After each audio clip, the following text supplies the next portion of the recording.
Canon PowerShot G16 review. Evolving from the G15 with even faster autofocus, a smarter brain and Wi-Fi, the Canon G16 is one small step, but when you're already out in front that can be all you need. The G16 is a fish in a pond that's really occupied by just two fish.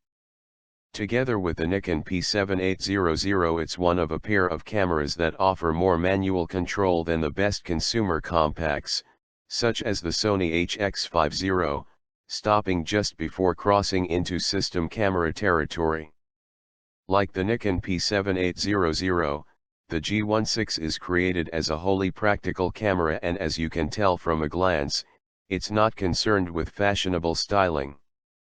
Both are in a constant push-pull struggle in an attempt to balance the amount of hands-on features with the overall bulk. The G16 does well here, offering similar features to the P7800 in what feels like a significantly smaller form. Compared to other compacts, it's the G16's speed that really marks it out. If you're shooting outdoors during daylight hours, response is almost instant at wide-angle settings. There's often no need to depress the shutter halfway to pre-focus. Because you're not constantly having to ask your subjects to look this way and hold that pose, you can work with much more discretion and get far more natural photos as a result. That level of discretion is aided by the G16's relatively small frame, compared to a DSLR, so it's a camera you can take out when you don't want to draw too much attention to yourself. The bright lens and speed is also apparent when shooting indoors, where it's possible to maintain high shutter speeds and still get bright, natural-looking results.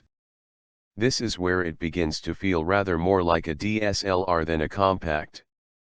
Pictures taken without a flash at 1/60th second at 800 ISO look sharp, well balanced and have plenty of depth.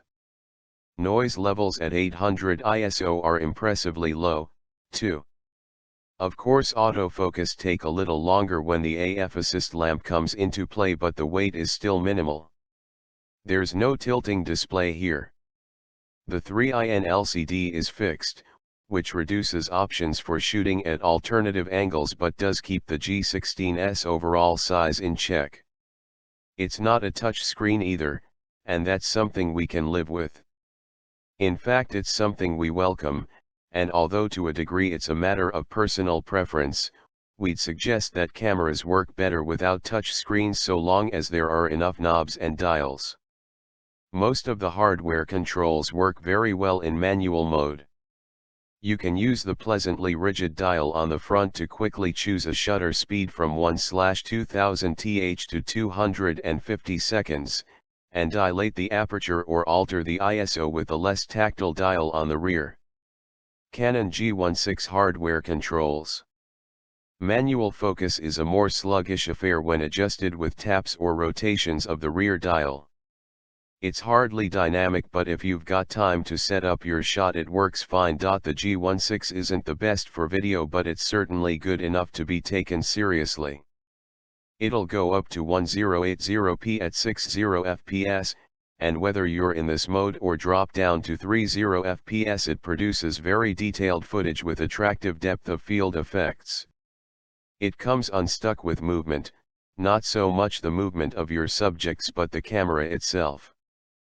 Panning can appear rather jerky, and zooming while filming is achieved in a series of small stages rather than one seamless motion. The G16's Wi-Fi features are a mixed bag, ranging from seemingly pointless and infuriatingly fiddly to really quite useful. Transferring pictures wirelessly to a computer takes far more time and effort than it would to just plug in the camera via USB or copy directly from the memory card. Via an Android and iOS app you can transfer pictures rather more easily to a phone or tablet, and direct printing to Wi-Fi printers really is a worthwhile addition. Canon G16 test into sunset.